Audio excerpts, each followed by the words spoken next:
What's up, everybody? It's Mr. Talkbox. Check it out. You need to like, subscribe. Come on and catch a boy. DOA playlist. Let's get the funky.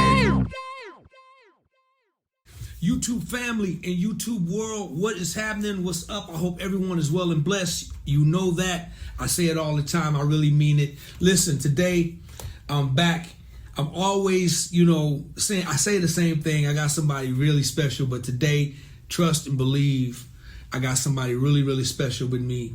It's my brother. It's been a part of my life for a mighty, mighty long time. Lots of years. Watched this brother grow. Watched him be a man, be a great man, be a great writer, musician, family man, father, great husband, just a great dude, one of the greatest dudes in the world. Now, Big Mike had enough nerve to say, he was my favorite, but I'm here to tell you, I'm setting it straight right now. No, Big Mike, this dude right here, it's always been my favorite. That's this guy right here. I'm sorry, bro. You hands down. This is my favorite. Y'all, put your hands together, man, and show your love for my brother from another mother. Believe me when I tell you, none other than the one, the only, Mr. Joe Archie, aka Joe Diesel. Joe Diesel, what's up, brother? Bro, what's up, man? Yes, sir. Hey, and just to set the record straight, because I heard Big Mike, I saw him talking all that stuff about, he's the favorite, he's the, he just don't know no better, bro. He don't know no better, bro. Well, Mike, man, he Hollywood, you know how he do, man. When he always, when he come back to do the quartet hit with us, we got to have right. the right color M&Ms. Right. The certain type of water at a certain temperature. Right. I'm like, Mike, this is quartet, brother. We this is quartet. We don't do all that here. See?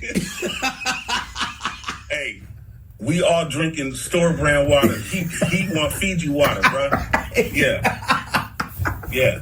You dig what I'm saying? Dig what I'm saying? So anyway, man, dude, listen, man. Man, I'm so glad you're here with me today, bro. I know I've been just trying to, have my brother have you come on, man, for the longest. I'm glad. I know you're busy, man. I know your schedule is crazy, but we talk all the time anyway, man. So I'm just glad to have you here. I don't take it lightly, man. I appreciate you taking out some time to come hang out with your brother for a little while, man. So I could, introduce you to the world from my platform and let people know, man, how much I love you, man, and let people love on you, man, and give you your flowers, man, and share some of our stories, man, that some of the history that we have together, man, because there's an awful lot of it, bro, between me and you and just the family, man, G1, Kevin. I mean, we just so much love, man. It's just just so much love, man. So I'm so glad you're here, brother. Brother, how you doing, though, bro? Man, all is well. Glad to finally be here. Our schedules finally allowed it, so wasn't missing it for nothing, man. My pleasure, big bro. Absolutely my pleasure. Like, honored, bro. Honored. No, trust me, man. This is my pleasure and my honor, man. It's my honor. Yeah. It's my honor, man. I'm just thankful, for the brotherhood that we have in our community and the love and that we've been sharing for each other for lots of years and for a long time, and just with our brotherhood, man, and it's just been amazing, man, and I'm proud of you, brothers, man, and I'm gonna get into it, man. The world gonna know why I'm so proud of you by the time we're done with this conversation, man. But first of all, I gotta ask you this, Diesel, where you from, man? Where you born and raised, little bro? Born and raised right here, man, Sacramento, California. Born and raised here, man. Grew up here. Learned from here. Right here in Sacramento, California, man. Right here, Sacramento, California. Born to a beautiful mother, beautiful father, man. Beautiful family, man. Lots of brothers and sisters. And little brother, let's start right here, man. I know your background, man. You know, you come from straight up from a church background, and as a kid, man, where did it start? Did it start on keys first? Did it start on drums? Where did it start for you, Diesel? Started on drums, bro. Oddly enough, when I was probably about 5 or 6, my older sister, Sherry, didn't really play a drum set, but she would bang on the pots and pans, and that stuff was like, to me, was amazing, because I'm a kid, man, but she would show me stuff. She got me into listening to like the Hawkins, Joe Smith. I'm a young dude, man. And she's like, no, listen to his foot. Listen to it. Listen. And it really started there, bro, us listening to records at home. And then I used to just bang on the couch all the time and on the pots and pans, bro. So, Joe, how old were you at that time? I was like 4, 5. I was like 4, man. Yeah. Yep, I was like 4. And I would literally get like books. And, you know, the old school couches had wooden armrest, right? And then so I would have that wooden armrest, the books, the little pillows, and we would just play them records, man, over and over and over. It started just like that. Wow. Yeah. So it started drums first. It started drums. Yeah. Now, as a kid going to church, were you sitting on drums, or were you leaving that to the older siblings first? Man, so it was my oldest brother Jeff was playing drums back then, and then G started playing drums. So naturally, I would just sit up there and just watch, man, and just watch and watch and watch. I would go home and get right back on that couch and them pillows and them pots, man, and then finally I was probably like 6. And I finally got the chance, bro. And I was like, oh, they ain't here? I'm ready. Yeah. You finally got your chance to sit down. Yeah, man. Finally got the chance. It was terrible. Couldn't reach the pedals and none of that stuff, man. But what it did do was it just turned on this light. Like, man, like, I really want to do this. You know what I'm saying? And then obviously my older brothers, I was looking up to them, and I'm like, I want to do that. You know what I'm saying? And that's how it started. So it was good for you because you had a lot of inspiration just within the household. I mean, absolutely. You know, you was just inspired, man, by just the inspiration was crazy. So now as you're coming up, were you ever the main drummer? Did you ever take over drums, or did you move to keyboards? How did that work? Nah, I was I joined band in like 6th grade, and then just started really practicing, like taking it really, really serious, practice every day. And then I would say like my 8th grade year, that's when I took over and was on drums and was playing drums,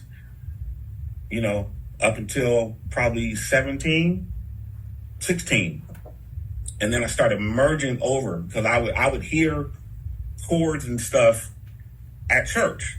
And my brother Jeff was, playing all the latest stuff, everything that was out. So I would always like ask him about this song or that song, or I would hear, the chords and stuff, couldn't play, but I would always ask him, hey, show me that chord. Show me this chord. Same with my sister Stephanie or my brother Kevin, the same. They would play stuff.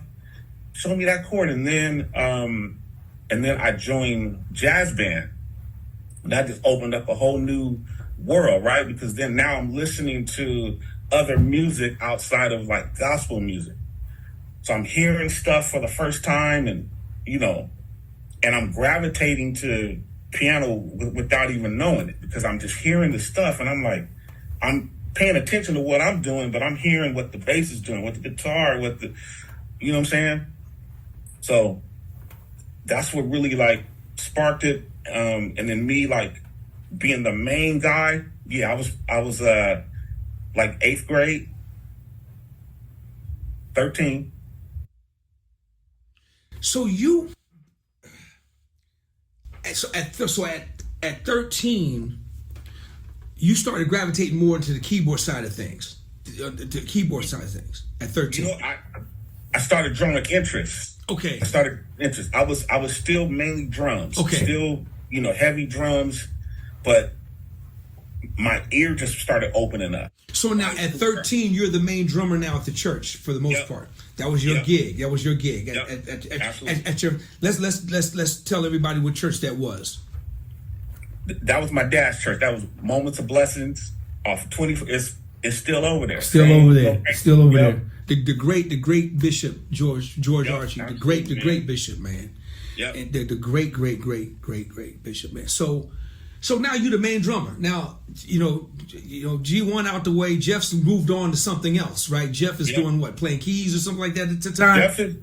Jeff is on keys, man, but he was very instrumental with me and my timing, because he would pick me up on Saturday mornings. We'd go up there, man. He would turn on that metronome, click, and we would just play. And then he would turn it off to see where I was at, turn it back on. If I was up, we'd start all over again.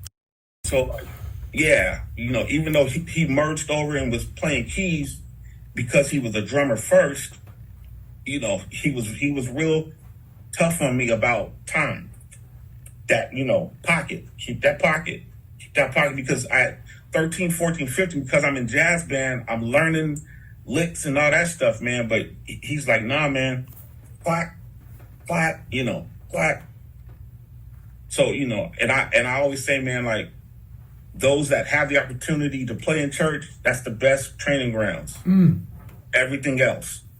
Because you're learning the foundation stuff, man, which you're going to always use. It's funny, little bro, because most musicians, I've heard that time and time again, man, especially from cats who kind of grew up in that foundation in the church, and and they do it. I've heard them say that so many times, because it taught you how to be a good leader and you have to follow, Absolutely, man. Yeah, so because everything was kind of like a lot of just freestyle, a lot of just. Absolutely. Right. So that kept you disciplined. You had to be disciplined.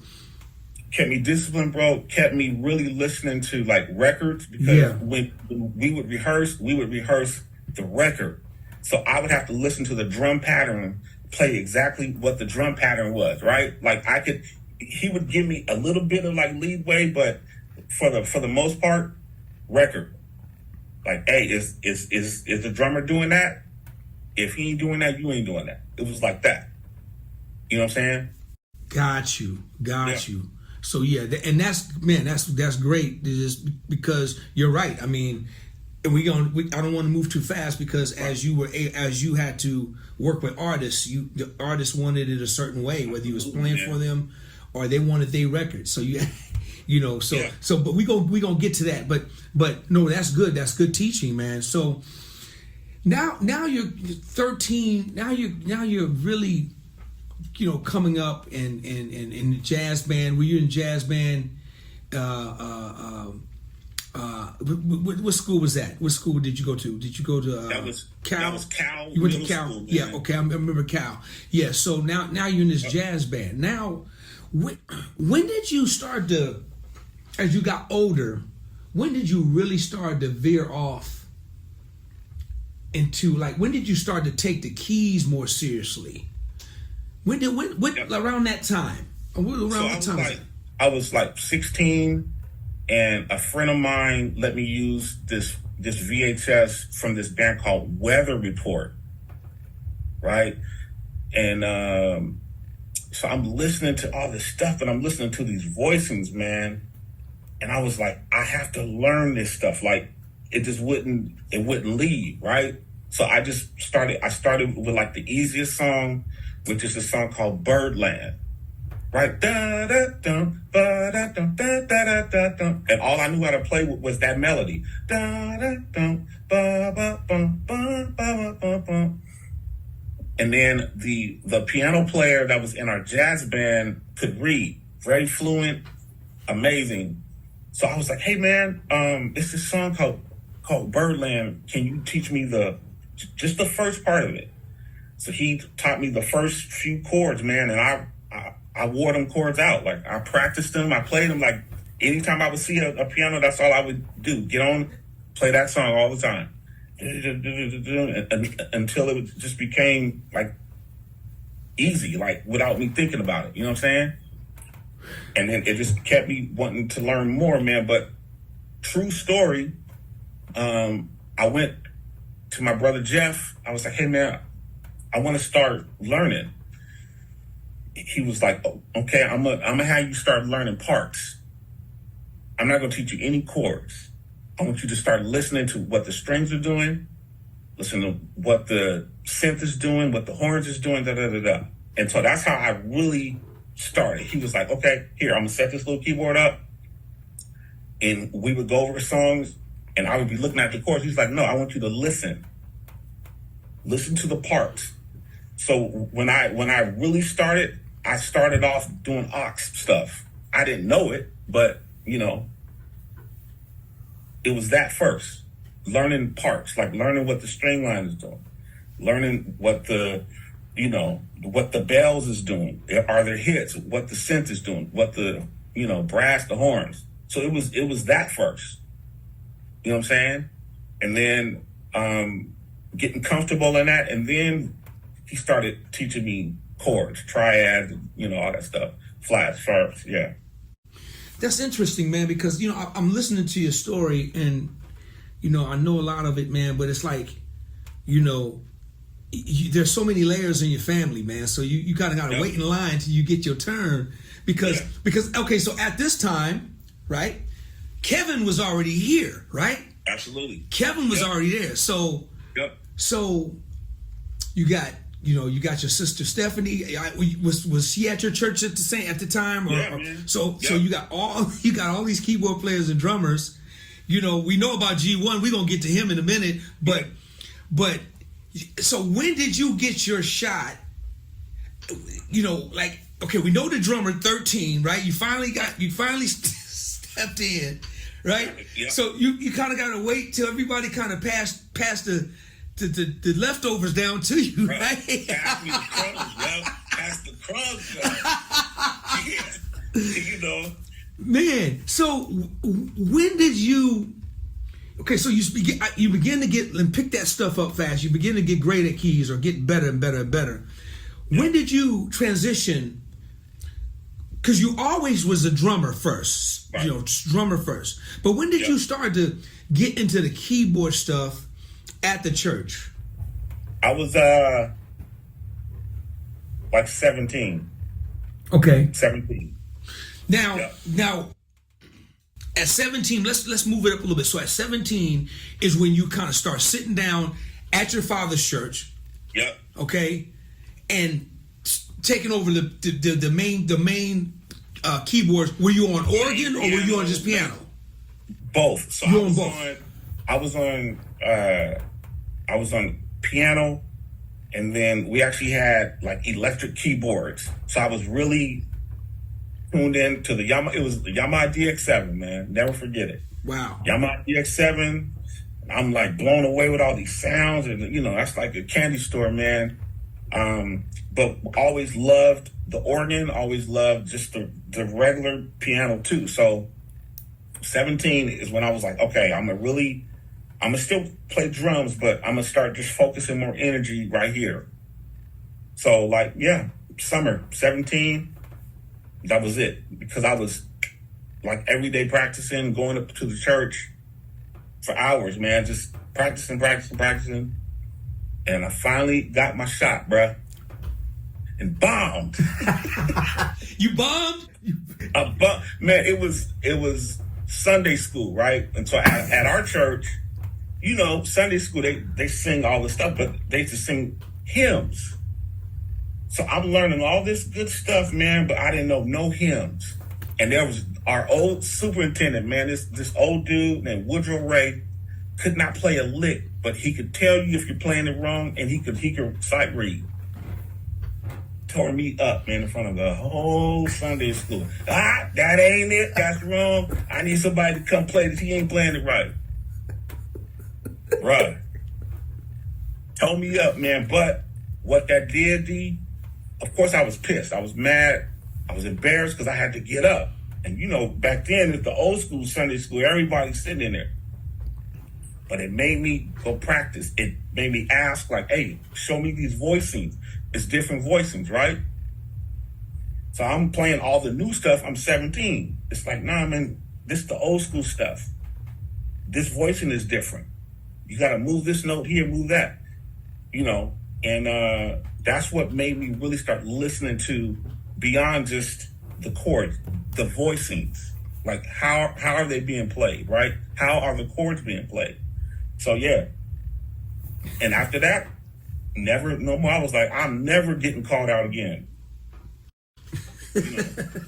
That's funny, dude. I can imagine. Bro. Roasted me, man, in front of everybody. Wow. So you're 17 now. You get your shot. You bomb out. You tap out, like they say. Yep. You tap out. But then eventually, Joe, you starting to get really, really good. You were already there at 17. You were already there as a drummer. Yep. But now your keyboard stuff is just starting to be second to none. Yep. Did you continue to play at your dad's church, or did you kind of move around to different churches with the piano stuff or drums? Yeah. So so probably about 19, I had other friends that were playing. Right. So they would like invite me, and I would come in and just sit and learn or be around. I was always conscious about being around guys that were better than me, right? And that played different so that I could get a different view, right? And so that I could learn something different and I was like, yo, that's different. That's dope, da, da, da. So I'm like 19, going to other churches, hearing other people play, and I'm like, show me that. Show me that. Like, I was never shy. I was always like, yo, man, show me that. Yeah. So now, coming up as a PK and you going to other churches, would you just go when somebody else was playing at your church and you just go, or did you go? How did your father feel about you kind of going to other churches as a PK? How did he feel? Was he okay with that, or tell me about that? Yeah, I mean, it was cool because it was friends of his, right? Other pastors that had that, or other PKs, blah blah blah. And then there were also, at that time, my older brother was still, sometimes he would be there playing. My older sister would, Kevin would too. So they had it covered. They would have it covered. Yeah. Got you. Yep. Got you. So now at 19, you're exploring other things and you're getting off into other things. So yep. So Joe, I want to get to because right now you're pretty much committed, right, still to gospel, to the church for the most part. Were you committed then, or did you? Okay. Yeah, I'm like dabbling in other stuff. Okay. I'm dabbling in R&B a little bit, dabbling in smooth jazz a little bit. But I was, not real heavy, but just kind of getting my, footing, listening, learning, and then after I was actually playing drums with some gospel groups. Like, we was touring, we was gone, man. But a lot of the cats were playing for R&B artists too. So for them, they was getting flown in. We was coming in on a bus. You know what I'm saying? So I'm seeing that difference. Like, okay, wait, we on the bus, but they getting flown in. But I'm not knowing that, like, just a couple of nights before, they're out playing with, Boys to Men and da-da-da-da-da-da. So they're coming in playing the gospel stuff, but they're like stretching and they're doing stuff that's familiar because I'm hearing like the R&B stuff. I'm like, oh, these guys is killing. So of course I'm asking, yo, man, show me that, man. Oh yeah, man, I was just with such and such last night. This is some of our licks, some of our music, whatever. Yeah. And so sparked my interest. Like, oh, okay. You say you were about 19 at this time? Like 19. Yep. And so when you were touring with other gospel artists, were you playing keys or drums? Drums. You're playing drums. Got you. Drums, yep. And Drum. What were you most amazed at the most? Was it the fact that these guys coming, the treatment, you guys ride on the bus, they flying in like rock stars and y'all on the bus? Or was it the fact, just the idea of these guys doing major gigs and they coming down and doing the gospel thing? What intrigued you the most besides the music?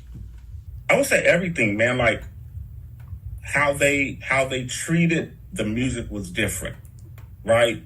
Their work ethic was different. Of course, all the exterior stuff, like them getting flown in, we on the bus, them getting paid more than we was getting paid, but I think they're like disciplined. And then how they didn't change up because they was playing in front of 20,000 people this night, but now they're playing at the convention for 5,000 people or for 1,500 people, or we're playing at this church and it's only 300 people, but it's the same energy, right? It's the same intention. It's the same blah, blah, blah, man. And like I never forgot that, So Joe, at that time, were you getting paid at that time? Yeah, I mean it was decent. I was probably getting like $200, every week. Got you. But these guys is getting like $1,800, bruh. Got you. So that was we can honestly just say that because you were getting paid, that was kind of like a lightweight step into the start of your professional career. Absolutely. During that time, during this period of time. That was and then you experience a whole different thing by these other musicians that was on a different level of what they were doing. So you got a taste of what they were doing, or a sample, and then you wanted to taste that. You wanted that. You wanted to just to go to the next level. You wanted to grow. Yeah. So okay, let's go to this. When did your career slowly go from gospel never left. It's still gospel today. That's all it is. Right. But my question is like, when did you start to veer off into the secular and the R&B side, and when did you start to taste that thing of, I gotta do this. I gotta do this secular thing. I want to make this money. I want to make this a part of this. Got to be my career. When did that change start to happen for you, Joe? Yep. So the first time was when you guys were in town for the Rhythm Nation show, and G takes me over to your house. And mind you, I grew up with you. I grew up watching you and G, so I seen, the war stories. I seen the this and that, man. But when you guys came back and did the show, I, of course, wasn't able to go to the show, but I remember seeing you guys on the news, seeing, the video, blah, blah, blah. And I'm just like, this is what it's like that? I'm like, yo, I want that, right? So then I go and hang out with G when he's playing with Shantae Moore. So I'm out there for like 3 days. So I'm at rehearsal, I'm hanging out, and in between rehearsals, Bruce Sterling said, "Hey man, sit on." So we just start grooving, having fun. I'm on drums, and I'm realizing I'm locked in, like I'm tuned in, I'm focused, I got it. And I remember him saying, if you really want to do this, this is what it's going to take. And he just hammered it out. Bop, bop, bop, bop, bop, bop, bop. And I'm like, yep. And then I go with G. They were playing in the Bay Area. So we're hanging out all day. So I'm there when they load in. I'm there for sound check, blah, blah. So I'm really getting like first eyes on it, you know. And then I'm sitting in the show and I'm like looking at the crowd. I'm looking at the energy. I'm looking at Big Bro on drums. And I'm like, yep, that's it. I'm going to do it. I remember oh so well, man. I remember this time oh so well because, and I don't want to move too far ahead, but man, you were one of the brothers at that time. You got like Mike is today. Mike started late. At that time, you were a late bloomer. You started late because Joe, you were very much, man. You was a family man. You had, I remember, maybe later. This was later. When you was decide just to leave your great job. I remember you were working at the the children's place? Children's home. Yep. The children's home. You great job, great position. And I remember that time when you were all in at that time. You were all in. So I may be moving a little too fast. But I remember that time that you're talking about.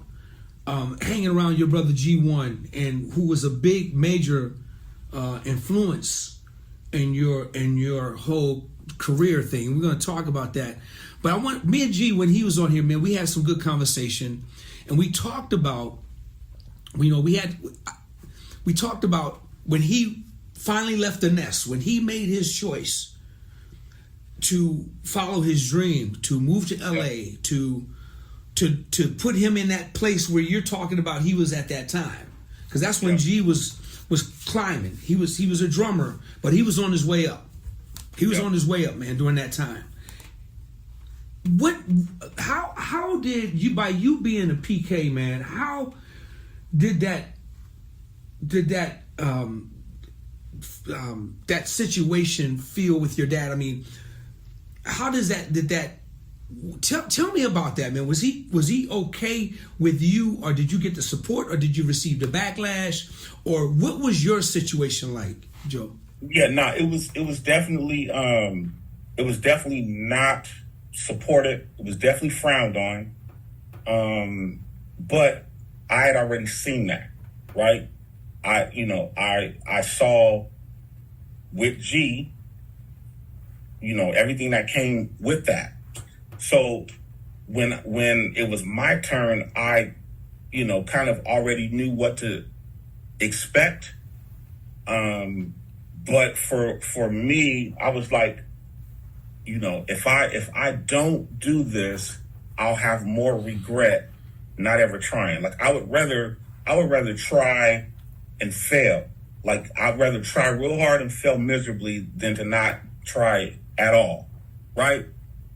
And then another thing for me was seeing a lot of people that I knew, a lot of my friends that were able to do it, and it was cool. Like, even if they started out and it was kind of rocky, right? But then it eventually worked out. You know what I'm saying? So I wasn't necessarily focused on the disapproval or the backlash or the this or the that. You know what I'm saying? Like, I had tunnel vision. You know what I'm saying? But then, like, I quickly realized that I would rather people sing songs that I wrote versus songs that I played. So, like, for me, it was a quick shift. Being on a bus was cool. Traveling was cool. Being on a flight was cool. But I hated getting up early. I hated early lobby calls. I hated all that stuff. And then I started getting more curious about the guys that are writing these songs, right? And it was a fast shift, man. Like, my first, like, major gig was a gospel gig. And then I was really diving into the smooth jazz world, like pretty heavy. A guy named Rick Lotter from here, drummer, was playing with everybody, man. And he kind of took me under his wing, man, and kind of turned me, you know, to that world. And, you know, similar, but different. You know, it's still the same. You know, you're still, you know, on the road, you're still touring, blah, blah, blah. But there was always just this itch, like, this is cool, but, you know, I would rather be on the other side of it, right? And then what did it, man, was this drummer that used to play for this group, Quantania, this guy by the name of Bill Maxwell. I started seeing his name, man, on albums. I started seeing it on movies, TV shows, and I'm like, but he's a drummer. Not realizing he's a producer, he's a music producer, right? And I'm kind of jumping too. And then G went from being a drummer to start producing, right? And then we hung out with you, and you were doing Bobby Brown, and I'm like, yeah, I want that. Like, to be in the room with the artist, to create stuff, and then have people singing the stuff that you did. Like, it's cool to like be on stage and the lights and stuff, but man, there's no better feeling than you sitting in the audience or in the auditorium and people are singing your song, or you're at the club and people are dancing to your records. And I was like, this is cool, but this is better. How do I do this? I remember that part. Man. I remember that time in your life, little bruh. You were at a crossroads, and I'm gonna circle back to where I was going because this is where we are now. I remember, man, where you know you were family man. You were production. You started getting off into producing real heavy. Yep. And you had a great job, and we had a long talk. You came to me, and you said, "Big bruh, listen, man, I'm ready. I'm ready to just go all in. I'm ready to quit this job, and I'm just ready to go for it." I'll never forget this conversation, man. And I said, "Listen, man, slow down. Yep. Slow down. If you were like G was, single, no kids, and I can't remember. I don't know if you were you married at the time. I don't remember what it was, but you were. And I said, if you were just by yourself, like I was, like you, I said, man, I would embrace it, the idea, and I would love on that. I said, but strategically, let's think about this thing. This is that, and we talked it out. Yep. You stayed on. You did not leave. You stayed on that job for maybe another year or so. Yep. You stayed on, man. And I remember when it came the right time, man. I can't remember what opportunity something came up. You had an opportunity, and then it was time because the floodgates just started opening for you, man. Yep. You know, you were still working, man. You was working your butt off at your job, and then just constantly working on music, man. Writing your production, man. Unlike Big Mike, your production from the beginning was phenomenal, and I think it's because you understood music from a different point, from growing up in the church around your brothers and being around G1, of course. So your production, man, was getting better, man. You just groomed your production, was getting better. And then I just watched you grow from that point. And then finally you said, D, it's time. I said, bruh, it's way beyond time. Because now opportunities are coming, Joe, where people are ready to pay you now. Right. You know, for your services.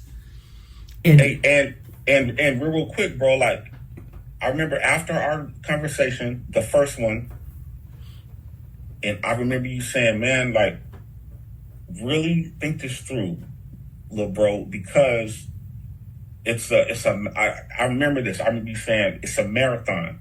It's not a race, Joe. It's a marathon. Really think this through. Like, start putting things in place. And man, I drove to LA every weekend, bro, for 2 years. Every weekend.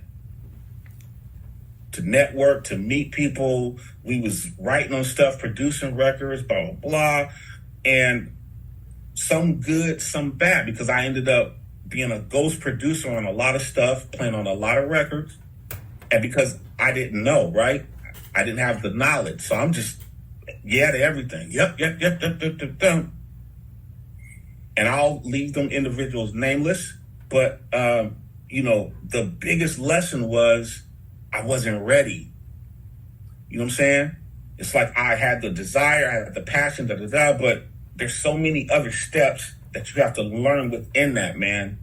Absolutely. And it's like after doing that, and I remember hitting you up like, all right, listen, I done went through some trenches now. I done, came out some stuff. I'm dialed in. Like I'm ready. And I remember you and G, man, went to Circuit City. Because I had like a modest setup. I had like a little keyboard, a sampler, and these little janky speakers, man. But I was so, focused. So I would dial them in. And then I finally got an MPC. And I just kept adding stuff on, man. I remember you and G came over. I played you guys some stuff. And I remember you and G went to Circuit City, man, and got me my first set of like monitors, real studio monitors. And I'm listening back like, oh, this is how it's supposed to sound, right? Right. Some of it sounded terrible because through the small speakers you can't really feel it. Right. But I'm like, oh, yes, blah, blah, blah, man. And it's like, all of those things, man. Like, I remember driving out to LA every weekend, man. Sometimes I would sleep in my car, bro. I would park at the park, sleep in my car, and then get up, get cleaned up, go work. Oh yeah. And all of that was a part of the thing that you had to get, you know what I'm saying? All that was a part of the journey and the process, know, and once you did that, man, I'll remember, I'll never forget, I said, I'm gonna start bringing Joe in to help me with some of these groups I'm working with. He's ready. And you were not only coming in tracking as producer, but you were bringing you're bringing your own music to the sessions, man. And we're doing, working on, at that time was a lot of gospel artists, man. I was doing a lot of gospel records, and I was bringing you in, and I said, this dude is killing the game, man. Then I let you come in and just work with the vocals, man. Work with them. You got it. Just produce the vocals. Just, from Virtue to Terrell Ramsey to just everybody. I can't even remember, but just people that I was working with. I said, this is it. Then finally, I was working with Smokey Norfolk, and on the I Need You Now album. And I said, Joe, this is it, man.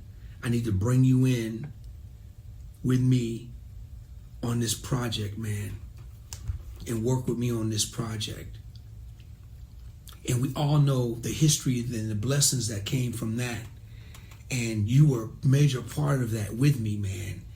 And then let's talk about G1, man. Then G1 said,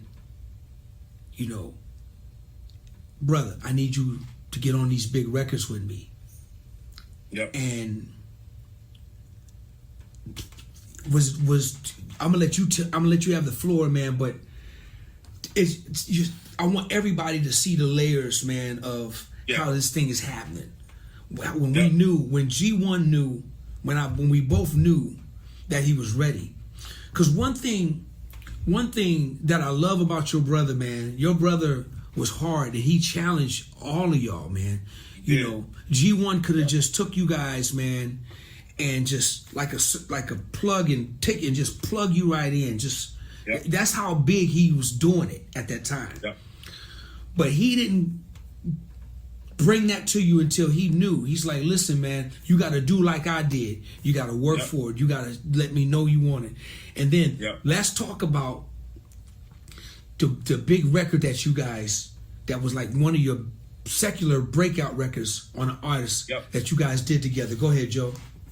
Yeah, man. So G had already did a few records on DOA, previously. And so it was time, man, for the album again. And he hit me and was like, yo, I'm actually working on DOA. I'm getting ready to start DOA. And I was like, yo, you know what? I think I might have something. And I sent him like 3 records. And he picked the one that I didn't like. Like, there was this one record I was just kind of vibing. I was like, it's okay. If you guys like it, we'll really dive in and flip it, man. And it was one of the ones that was not my favorite. Like, it was just a little vibe that I came up with, man. And I sent him all of them, and he picks that one. And I was like, I don't even like this tonight. So I'm looking for the files because I didn't even care about it, right? Man, I'm running through, I'm looking through boxes, hard drives. I finally found it. And literally, man, like, that was probably his, that was his second biggest record ever, man. The song called Cheatin'. The song called Cheatin', man. But y'all kinda look alike. I know the way I tell it sounds wrong, but it feels so right. Girl, I'm cheating on my girl. I'm cheating on my girl. Cheating on my girl. That's my word. You drink more than my girl, while she keeps the business paused. But even that experience, I had to learn the difference, man, because producing that record, sometimes as keyboard players, you want to put, certain things and inflections, that may sound good to you, but it may not work for the record. So I had this, and I'm like, okay, well, since he wants this one, let me color it up, man. And we ended up stripping away probably like 8 things off of it. And just really, and I learned the formula of creating soulful R&B records that day, man. You know what I'm saying? Like, from him being like, nope, take that off, don't need it. Take that off, don't need it. Take that off, don't need it. Let's just do this, do that. And I'm like, that's it? He was like, watch. Right? So now I'm watching, I'm watching production from another lens, from another producer. Right? And I'm like, okay, so there's a formula to this thing. Like, it ain't just putting this and this and that to sound good, man. Like, it's a formula to it. You know what I'm saying? And it's crazy because it was literally like sitting at Crystal Clear Studio with you, hearing you saying like, nope, it's the formula. There's a formula. It's the formula. Whether it was a gospel record or a this or that, it's a formula, man. You know what I'm saying? Like, when we did Real, the Tommies, right? I had never heard a funky gospel record. Everything was traditional stuff. So I'm like, okay. I'm like, man, I don't know if the church people they ain't gonna like this one. But I learned, man, like, no, it's a formula, bro. And if the formula works, it works. And then the top end, and I'm like, okay. Yep. Wow. You know, I forgot about Rio on Tommy's, and it was crazy. It was crazy because that's when they became. If we went from the Thompson Community Choir to the Tommys, and and they did Real, man, that we did and you know, it was so different for them. But man, dude, and you're right. It was a funky. It was fun. But let's go back to this major record, man, on DOA, man, Cheating. That's still today my jam. Y'all go check out Cheating, DOA. Go check it out. Produced by G1 and my little brother, the Joe the Diesel. It's so cold. It was the jam. And I used to be so proud, man, because I just rolling down the street, man, hear the song pop on the radio, and I'll be like, yep, there it is right there. Yep, there it is, man. Dude, proud moments. And then, so you go from this kid at church trying to get your shot. You know, your older siblings is in the way. You finally get your time, you know, and to the drums, and then you get over to the keys and you do the Sunday school thing. You tap out. Yeah. Joe, did you ever imagine, man, that, and now here you are still young in your career, did you ever imagine, man, that you would receive platinum records, a Grammy, all this stuff at that young of age, of that young period of time in your career, man? Did you ever? Absolutely not. Absolutely not, man. Absolutely not. And all of that stuff landed me where I am now. Like, a guy loved DOA. He was writing movies, so he needed music for his movies. He was good friends with Michelle Indiocello. And I had an opportunity to put a house band together for John Sally's show, right? So we're out there for the pilot. I called Mike, I called Walt, I called Brian Town. I said, listen, I need you guys to get in the car. I need you guys to drive out to LA, blah, blah, blah. So we're here, we're doing the pilot, blah, blah, blah. And one of the producers is like, hey man, I literally just closed this deal with VH1 like the other day, and I need music for it. And it just so happens we're rehearsing, bro. We're rehearsing at Michelle Indiocello's house in her garage. Me, Mike, Brian, we're down there. They were all at the pilot shoot for the show. So we hang out the whole day. We're rehearsing because we're doing 3 pilots. So we did the first one. We had to come back the next one. So we're down there rehearsing, just going over stuff. And the guy that mentions this to me shows up at her house with one of the ladies from VH1. So the lady, they're up there talking, and Michelle Indiocello calls me, bro, from the rehearsal upstairs. She says, there's 9 episodes. I can't do them. I want you to do them all. He was only talking to me about doing 1, right? Conversation changes. She's going to do all 9. She calls me up. I want you to do them all. Dude, I had no clue, didn't know what I was doing, but I was like, yeah, hell yeah. Yeah. And I came back here, went to Paradise Studio, man, and Kurt and Craig walked me through that thing, bro. But it shows you how everything coincides. Like, he was a fan of the song. He loved the song, blah, blah. He's talking about doing this TV show, blah, blah, blah. Him and Michelle hook up. We're there rehearsing. She calls me up. Now, it's a show called Noah's Ark, man. It was on VH1. Wow. And the first 9 episodes, that was me. And we did it right here in Sacramento, man, and that just sparked. I was like, okay, this is cool. Production is cool. Da, da, da. I want that. Yep. Man, I totally, dude, I totally get it, man. Just reminiscing and hear you tell the story, man. It's just because I remember it all so well, man.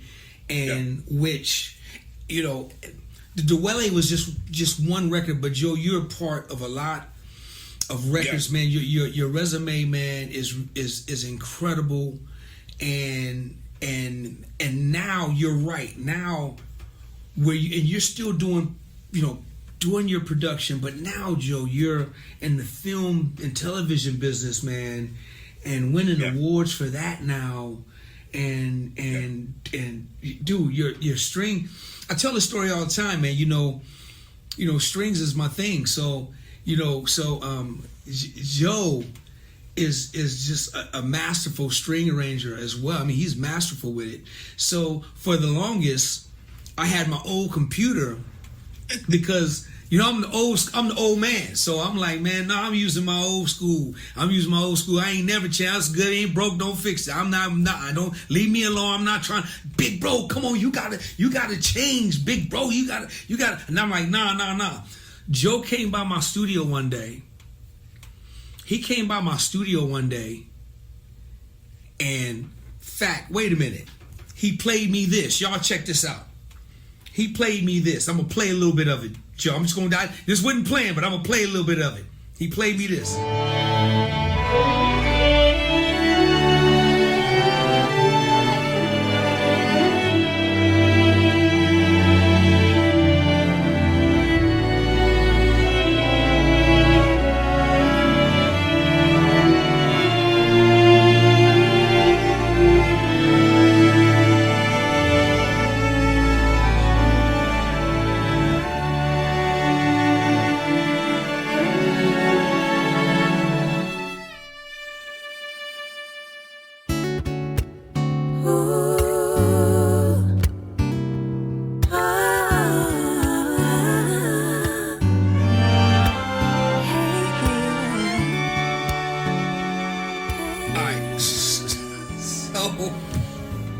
I said, Negro.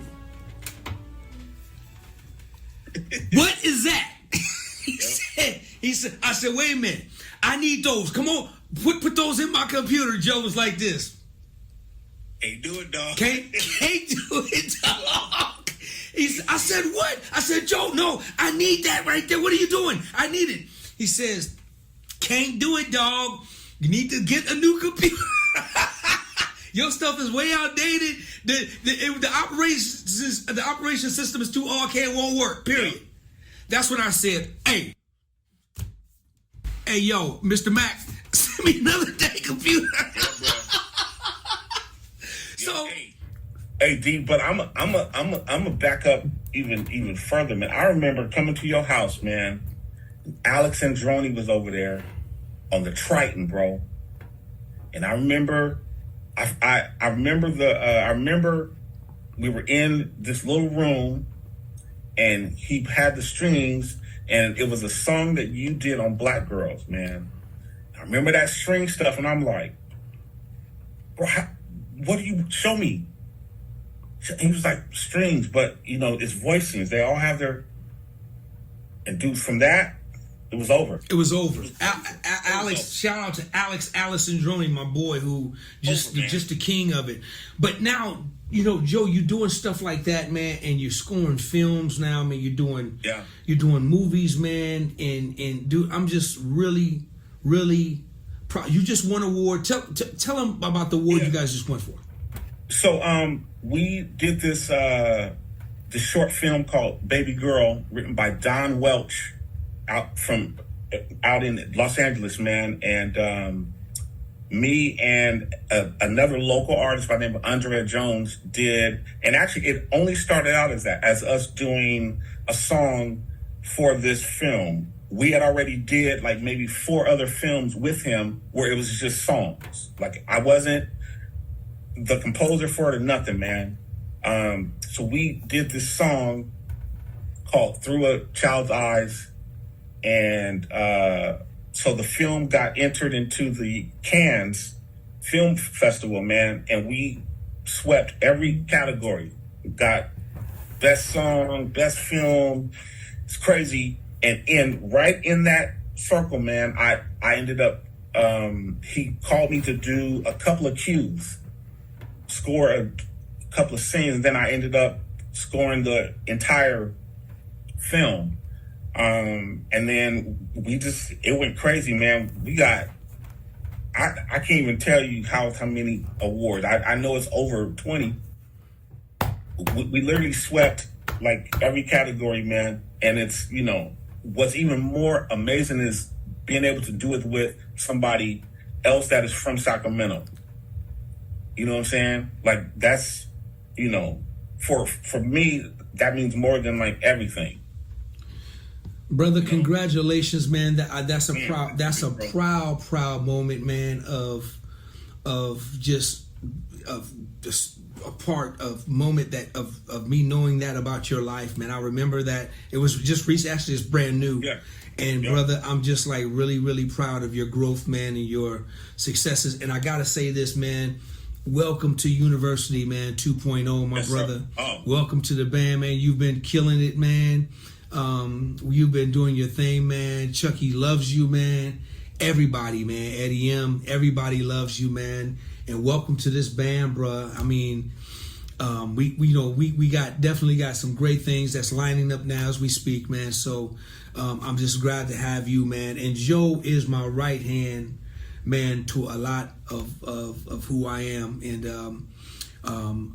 we do everything together. We got quartet history together. We just got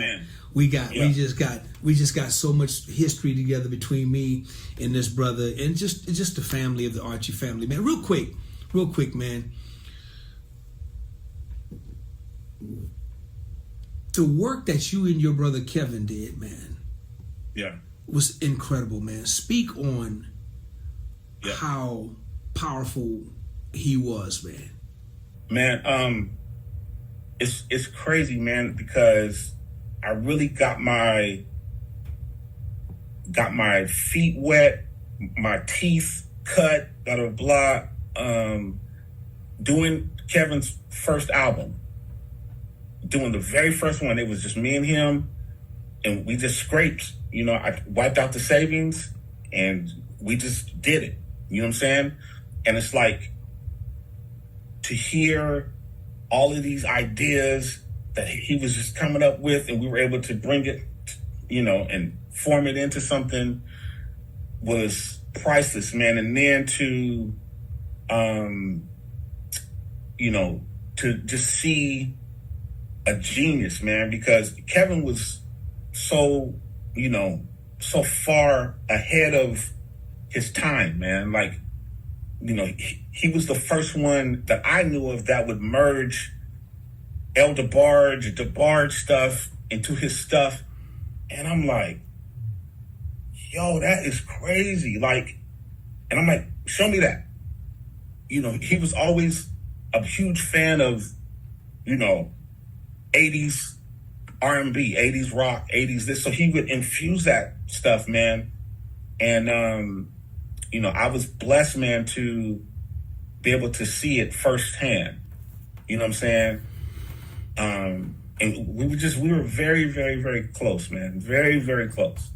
Very close. We're close in age, but we just had this really tight music bond that was different. I had music bonds with other siblings, man, but that one was just very, very, very, very different, man. And it's it's a blessing that I will always cherish. Yeah. I'll always cherish, man. And I'm just thankful that I was able to be very instrumental in his career. Yeah. But likewise, him being instrumental and influential in mine as far as music, being able to hear, certain things, man. So, yeah. Kevin was a giant here in the city, and he was my little brother too, man. And he was just very talented. You're right, man. he was the king of the suspended chords, man. He was just he was just the king of it and just can sing. He used to merge. I mean, imagine, you know, Elder Barge doing a song with Marvin Winans, then you got Kevin Archie. And man, you guys did beautiful music, and I want to say, man, continue to rest well, little bruh. You were highly missed, man, and the world misses you, man. But let's send a shout out to another brother here that you took under your wing, man. You produced his album, and you gave him a #9 Billboard gospel album, man. Our brother, our young brother, man, Yarley, you know, Griffin, man. Yarley Griffin, man, is just a phenomenal artist. And you produced his album, a local cat, and brought home a top 10 Billboard album, #9, man. That shook the city on fire, man. We're so proud of the work that you did with our brother, man, Yarley, man. It was phenomenal. Brother, listen, man, I'm not going to keep you. I didn't mean to keep you this long, but before I go, man, first of all, tell everybody how they can find you. You can find me on Instagram at Joe Music, and you can find me on Facebook, Joe Archie. I'm on, you know, Facebook and Instagram. I'm not always on it because I'm always doing stuff in between, but I will definitely hit you back. So that's where you can find me at. Y'all go follow my brother. Go check him out. He's very amazing, very talented. Joe, but before I let you go, I got to do this now because you play, you know, because you play keys, you play drums. But I got to ask you. You know, I'm gonna ask you a different question because I hardly ever get a chance to ask this question. You're into arranging like real heavy. Yeah. You got 4 to put on Mount Rushmore. Give me your 4 top favorite all-time string arrangers that you're gonna put on Mount Rushmore. Man, Benjamin Wright, and I'm gonna say him first because I was able to be at his place, at his house, and see him firsthand do his thing.